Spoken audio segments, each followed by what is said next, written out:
Today's guest is Peter Nestorov, who holds a PhD in genetics from the University of Basel and a degree in biochemistry from the University of Tübingen.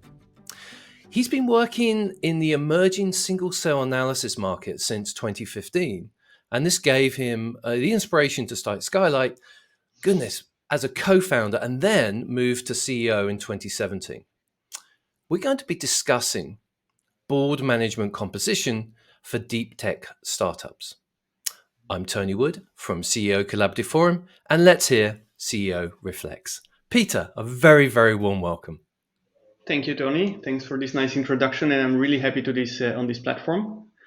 So I think the topic that we're going to discuss today is important, especially for deep tech startups, for biotech startups. Interesting. And in the first period, which I experienced myself as a co-founder, it is important how you set up the board. It sets you really for success. So I'm really happy to discuss this with you.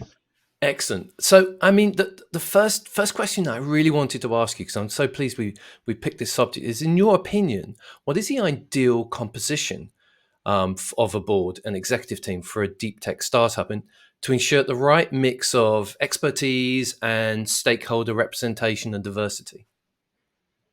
I think there is a one sentence answer to this and a bit of a longer answer. So the one sentence answer is diversity is key. I think it's really important to have diversity at different levels, and this has an impact on how the company would develop. And then the longer answer is, what kind of diversity do you need there? Yes. So there would be a few different types of diversity that are relevant. So one is gender diversity, the other one is ethnic diversity, and we have expertise diversity, especially for deep tech and biotech startups. This is important to put the right expertise together. And then stakeholder representation. So these are few of the points that are relevant in how you compose the board. And how do you balance the need, because you'd mentioned technology expertise and business acumen, how do you manage that balance to get the right level of innovation? So in the beginning, when you start a startup, especially again, deep tech, biotech, typically the co-founders will be the technical people. So they will bring the technical expertise. And then over time, you may want to add other industry leaders who also have similar expertise.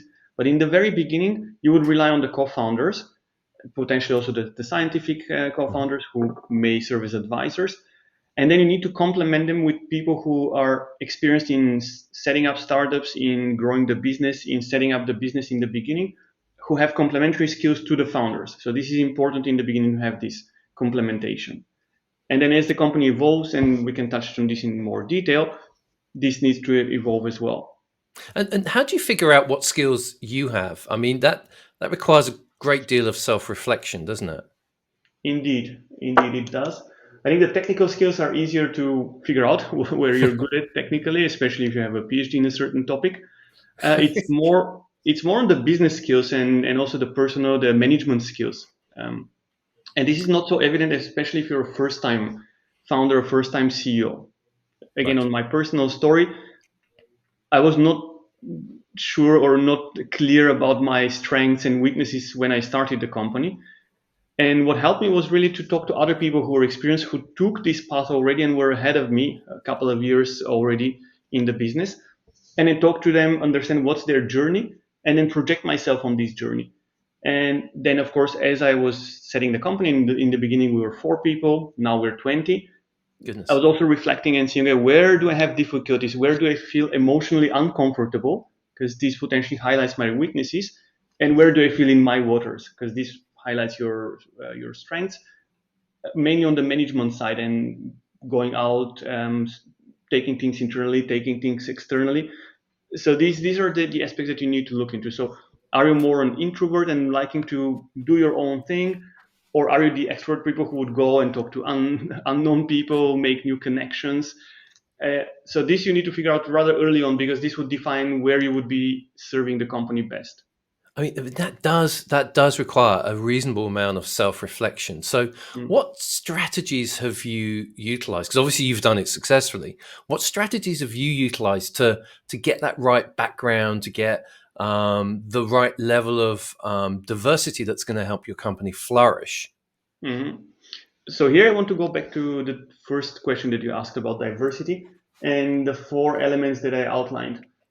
For me, I grew up in Bulgaria, but then I moved to Germany and Switzerland, and I was always working in an international environment. In the scientific organizations where I did my master thesis and where I did my PhD, I experienced a very international multicultural environment.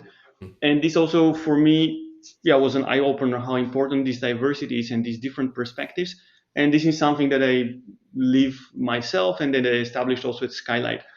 And here, this is also what I used at Skylight to set up a diverse team, a diverse set of advisors, also diverse culturally, diverse in terms of gender and experience, because these different perspectives that come in as advice to me, I can see, are there any patterns? Are there any trends? Is there something that is an eye opener or a game changer that I can take up? So for me, this is how I leverage the diversity. So it helps reduce your risk because you don't have any blind spots, but also are you saying it actually helps with innovation because there may be, hey, what about X? We hadn't really thought about that before. That's something that, nobody would have thought about if everybody was the same, whatever that same was. Yeah, absolutely great point. So it does help innovation because some new ideas you may not come up because of your own biases. And to this, I also wanted to talk about a recent study that I found. And this is actually the most comprehensive study on the composition of boards that I found so far. It's been published in 2019 by a Canadian team. And they studied 12,000 companies over a period of 14 years from 2001 to 2014. So they analyzed the composition of the boards. They analyzed also the composition of the executive team and the impact on innovation in terms of patent output, increase in patent output during this time. So this was their main readout. And guess what? So in this period, these were companies covering 45 countries, like the US, so all continents. Yep. So can you guess what is the percentage of female representation in the boards of these companies? 12,000 companies. Of the top ones? No, of all 12,000. So of what's all the of them. average? I think it's likely to be reasonably low because mainly the Nordics are the ones that have the highest. I'd probably say it's likely to be around about, I'd guess maybe 12, 13%. Mm-hmm. So 12, 13 is your guess for the mean across all? Yep. Yeah, you're close, and you're right. Also you're right about the trend with the Scandinavian countries. So it is actually 8%. Yep. Okay, that's lower than I thought. Okay. And in the Scandinavian countries, it ranges from 18 to 27. But this is also because of some regulations that have been put in place. Like, for example, Norway, some 20 years ago, they put a regulation that requires companies to have 40% female representation in the boards. So you see this trend, and they increased up to 27 in this 10-year period. But then other countries on the lower end, for example, Japan has only 2% female representation. Argentina and Peru have 3%, and Malta also has 2%. So you have these kind of extremes on the two. It's challenging, isn't it? Because to be on the board, you either need to, or a lot of people feel you need to have that experience to have wisdom, but that isn't always the case. And we don't have enough female CEOs to then go on to be NEDs, etc. I think that's something that we're looking to hopefully address with NextGen and COCF to readdress some of that balance. And what was your point? What did this report give to you? Hopefully, you can link it for the listeners. But what did you think about after this? Yeah, so the conclusion of the study was that in higher female representation on the boards actually correlates with higher innovation efficiency. So they clearly showed it with all the data that they had. They also took Norway as an example because they had data pre-reform, before the reform was put in place, where the female representation was lower, and post-reform. And they could clearly see that, again, across the sample size and averaged across within the country, there was an increase in innovation efficiency. And there is actually another study by McKinsey, also recent from 2020, where they analyzed the same problem. They looked more into executive teams, less in the boards, more in the executive teams. And there they could also show that teams that are at the higher end of diversity, so higher gender diversity, but also higher ethnical diversity, they overperform financially the teams with lower gender and ethnical diversity by 25%. So 25% for gender diversity and 35% for ethnical diversity. So this was the over performance in terms of financial readout. It would be interesting to understand why, because once we understand the why, then you can come around to, because I mean, at the end of the day, businesses are looking to increase their performance, and it seems like a no-brainer based on this information to actually increase that diversity. So I wonder why people haven't read this, and then B, I wonder what they can do about it. Maybe would that be something you could come back and maybe we could have another discussion around that, Peter? Absolutely, happy to do it. Awesome. Once you've set this up, and it sounds like you've got this within Skylight as well, a diverse board that's helping you progress. How do you maintain it? How do you maintain that relationship, that collaboration? That's also a good question, and I had such a discussion last week with a colleague. So he said, "Yeah, how do you keep this team being so diverse? Because it's not, by now it's not intentional that we hire people from yet a different country. So within the team of 20 people at Skylight, we have 12 nationalities represented, and also in the management team, we have 3 people in the management team, and 2 are women, and I'm the only male." And by now, it's part of the culture of the company. So this culture attracts people from diverse backgrounds, and we do not select them. We just have a very diverse pool of candidates that apply for jobs at Skylight. So once you've started, I can't believe that people would choose a less productive company. Well, there are some challenges that you need to be aware about, and this may trigger some people to go back to a less diverse background. So having these different perspectives, for me, it's very enriching, but it also could be challenging because of the different communication styles, different perceptions. And if you're not conscious about it, it may lead also to conflicts, to miscommunication, misalignment. Okay.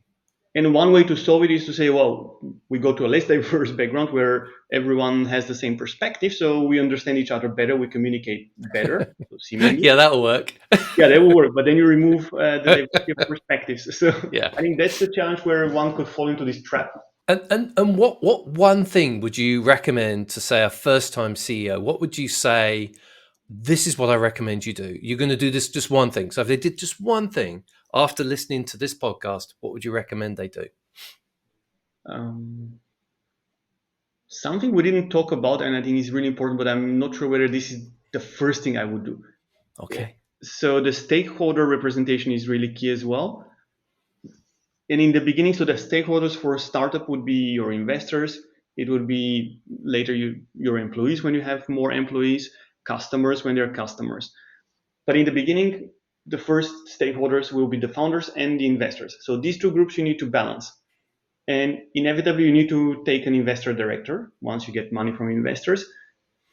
One learning is pick carefully the investor and also the people with whom you work, because the initial board composition defines also how the company will develop later. So I think be extremely careful also to make sure that there is a cultural fit with the first directors in the board, with the first non-founder directors. That's probably the first recommendation that I would give. Later, when the board and the company develops, I think another important point is also the independent directors. And there are also quite a few studies that show the importance of independent directors in the board to maintain the balance between stakeholders. Because at some point also when the business grows, you have the initial groups of the founders and the investors. But their interests need to be balanced. And at some point you need also to have representation for the employees, again, for customers and external stakeholders. And for me, the best way to do it is with an independent director. And this is also what we've set up at Skylight. Actually, now we have board composed of 5 people, 2 investor directors, 2 independent directors, and only 1 founder director. And this is a good balance. So having 2 independent directors in a board of 5, I find it to be a great balance, and it really enriches the board significantly. Peter, look, thank you so much. I think that's really, really good advice. I would love you to come back. As I said before, there's lots of things here to dig into. But I really appreciate, I know you're amazingly busy. I really appreciate your time. Thank you so much, Peter.